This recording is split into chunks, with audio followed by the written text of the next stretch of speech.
para asatid, para ulama, para kiai, para habaib itu memang harus gigih menjelaskan akidah Ahlus Sunnah wal Jamaah. Kemudian juga meluruskan syubhat-syubhat orang-orang yang menyimpang dari Ahlus Sunnah wal Jamaah. Termasuk tadi yang berkeyakinan Tuhan bersemayam di arasy lalu pukul 3 pagi turun ke langit pertama. Nah, biasanya semua akidah yang menyimpang itu tidak rasional. Karena kalau salafi ini dikejar, Tuhan ini turun pukul 3 pagi. Itu pukul 3 pagi ikut waktu daerah mana? Kalau waktu istiwa kan jalan terus. Jalan terus. Setiap matla itu selisihnya kan kecil. Berarti Tuhan pindah-pindah. Ya, kalau waktu Indonesia dibagi 3, itu pukul 3 ikut daerah mana? Mereka mungkin jawabnya turun terus. Kalau turun terus, lalu naiknya kapan? Itu kan problem. Nanti mereka ditanya, ngapain turun? Mungkin mereka bilang, loh, Tuhan itu turun untuk mendengar doa kamu, makanya bangun sholat tahajud. Lalu kita tanya, apa kalau tidak turun nggak dengar? Mereka bingung lagi. Karena kalau jawab Tuhan nggak dengar, kufur mereka, kafir. Kalau jawab sebenarnya dengar walaupun nggak turun, bisa ditanya lagi, loh kalau dengar dari arasy ngapain turun? Tapi biasanya kalau terdesak jawabannya bila takyif wala tamsil. Oh, itu kan cara ngeles terakhir itu. Cara Kalau dialaskan Tuhan itu di atas dengan Isra Mi'raj gimana, Kiai? Itu buktinya Nabi Muhammad naik ke atas jemput sholat bolak-balik. Berarti Tuhan di atas. itu tempatnya Nabi ketika bermukalamah dengan Allah. Di dalam hadis-hadis tentang Isra Mi'raj tidak ada keterangan bahwa itu tempatnya Allah. Tapi tempat ketika Rasulullah mukalamah dan melihat Allah. Keterangannya seperti itu. Bukan tempat Allah. Tidak ada keterangan di dalam hadis itu tempatnya Allah, gak ada. Karena yang Isra Mi'raj, yang membaca hadis-hadis Mi'raj kan kita kan. Mereka ini gak mau sebenarnya peringatan Isra Mi'raj. Lalu dipakai dalil, ya salah dong. Berarti dengar ceramah kita waktu Isra Mi'raj. Lah ya itu, bid'ah juga itu. Dialaskan lagi doa, Kiai. Buktinya kalau doa itu nunjuk Allah di atas. Kalau Allah di bawah pasti doanya gini. Kata para ulama, atas itu qiblatud doa, sama dengan Ka'bah itu qiblatus shalah.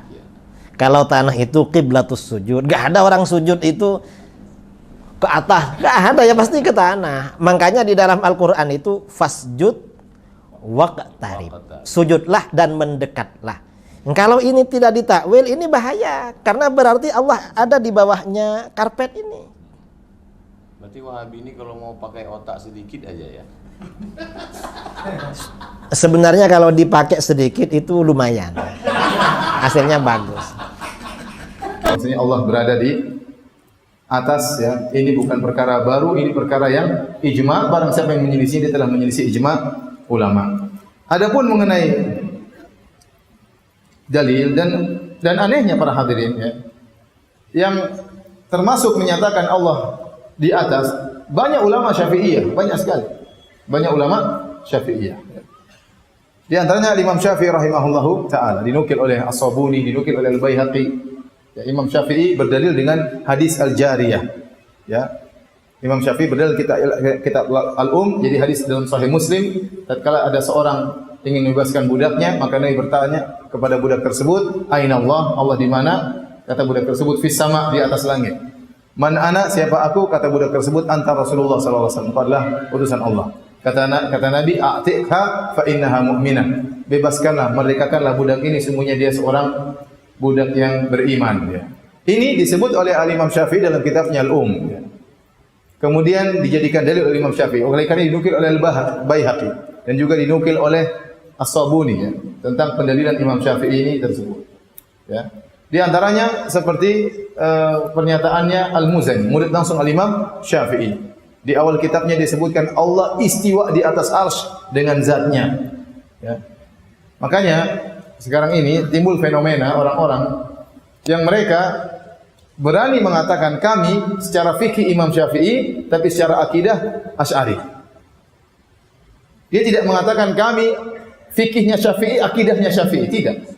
Karena dia tahu bahwasanya Syafi'i tidak berakidah seperti mereka.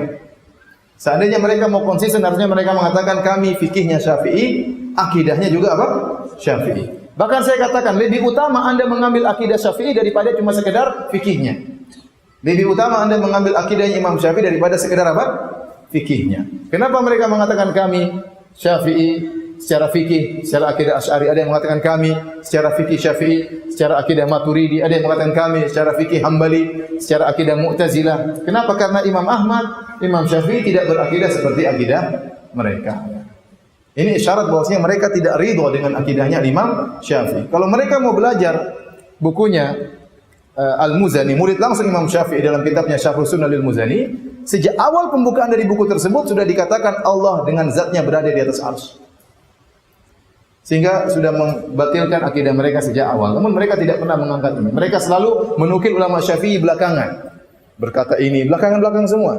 Misalnya Ibnu Hajar juga tidak menyepakati mereka seluruhnya. Atau mereka berkata Nawawi. Ini semua mutaakhirin. Ini semua belakangan, abad ke-7, abad ke-8, abad ke-9.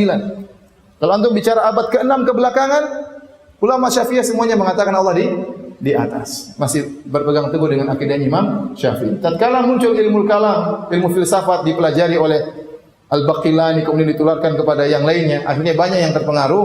Ar-Razi terpengaruh. Mulai abad ke-6 dan ke belakang mulai menyimpang atau berubah akidah mereka.